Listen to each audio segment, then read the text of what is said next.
20 માર્કની નિબંધ સ્પર્ધા હતી અને એનો વિષય હતો કે મેં લગ્ન શા માટે કર્યા. એટલે ભૂરો ફૂલ કોન્ફિડન્સમાં હતો.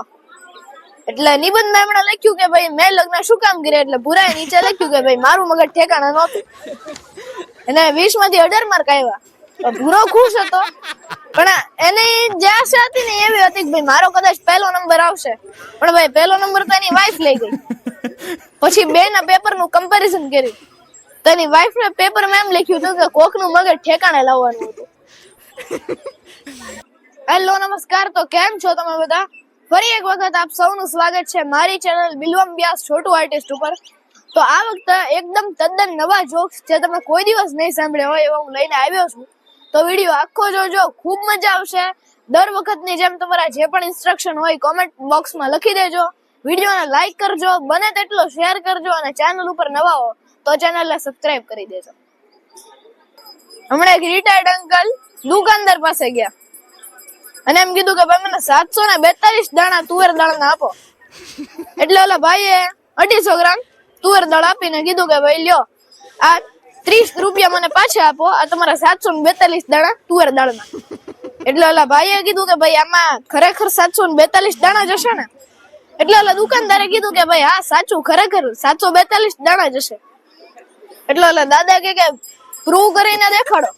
એટલે દુકાનદારે કીધું કે ભાઈ મારા પપ્પા એમ કહેતા કે ભાઈ 1 કિલોમાં 2968 દાણા તુવેર દાળના આવે, એટલે મેં તમને 250 ગ્રામ આપી. એટલે ઓલા રિટાયર અંકલે કીધું ભાઈ વાહ સરસ, પણ તારા પપ્પા કરે છે શું?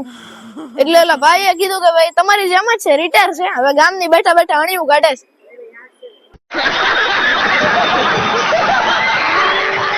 હમણાં ભૂરાની પત્નીએ ભૂરાને મેસેજ કર્યો કે ભાઈ તમે ઓફિસે ગયા છો ને, જયારે પાછા આવો ને ત્યારે 250 ગ્રામ રીંગણા અને 2 છાશની થેલી પકડતા આવજો.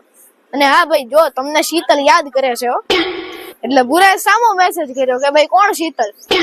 એટલે એની વાઈફ નો સામો મેસેજ આવ્યો કે ભાઈ કોઈ શીતલ નહીં, આ તો જસ્ટ હું ખાતરી કરતી હતી કે ભાઈ મેસેજ વાંચ્યો છો કે નહીં એમ.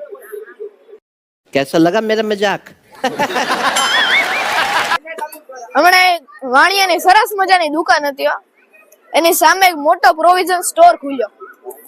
એટલે એને મોટું બોર્ડ લગાડ્યું કે ભાઈ 300 રૂપિયામાં કિલો ઘી. એટલે ઓલા વાણિયા વાળા તો પછી હરીફાઈ તો કરે જ તે, એટલે એને સામું બોર્ડ લગાડ્યું કે 280 રૂપિયામાં કિલો ઘી. એટલે ઓલા પાછું બોર્ડ લગાડ્યું કે 260 રૂપિયામાં કિલો ઘી. પછી એવી રીતે હરીફાઈ હાલતી રહી. એટલે પછી એકવાર એક ભાઈ આવીને ઓલા વાણિયાની દુકાનમાં આવીને એને કીધું કે ભાઈ ઓલી મોટી દુકાન છે, મોટો પ્રોવિઝન સ્ટોર છે, મોલ જેવો છે, અહીંયા ઈ કે તારી દુકાન નાની છે, એને જો નુકસાન થશે ને તો ઈ સહન કરી લેશે, તારી નાની એવી દુકાન નુકસાનને સહન નહીં કરી શકે, તું હજી એની સામે નાનો પડ. એટલે ઓલા ભાઈએ વાણિયા ભાઈએ કીધું કે ભાઈ આપણે તો ક્યાં ઘી રાખ્યા છીએ.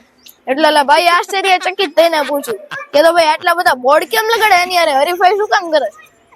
એટલે ઓલા વાણિયા ભાઈએ કીધું કે ભાઈ આ તો શું છે, ઘરવાળીએ ઘી મંગાવ્યું છે, જોઈએ છે ક્યાં સુધી ભાવ ઉતરે, છેલ્લો ભાવ આવે એટલે લઈ લેશું. હમણાં એક લગ્નની વિધિ શરૂ હતી.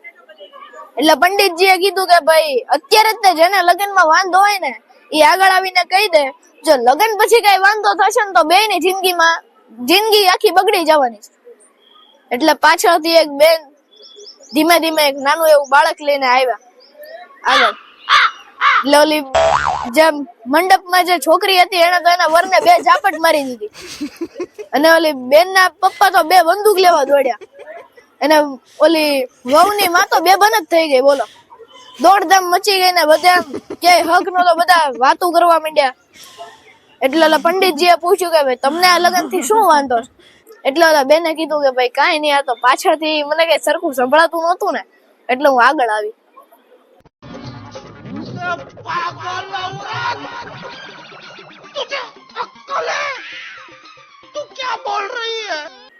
હમણાં એક ભાઈ ઓફિસે જતા હતા. એટલે જાતા જાતા એની પત્નીને બેંકમાં મૂકતો આવ્યા.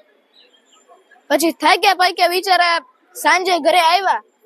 એટલે એની પત્નીને એને કીધું કે ભાઈ તમે મને સવારમાં 9 વાગ્યામાં બેંકે મૂકીને ઓફિસે ગયા ને, હું તપતી મારો 2 વાગ્યાની આ કેશિયર પાસે હું પહોંચીને મારો વારો આવ્યો.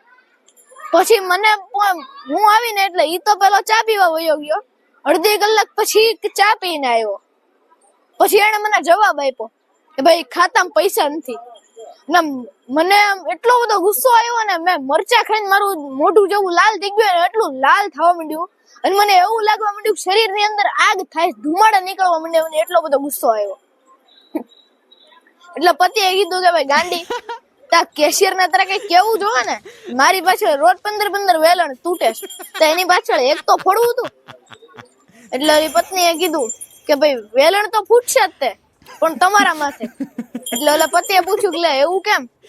તો કે પૈસા બેંકમાં નહીં, તમારા ખાતામાં નહોતા.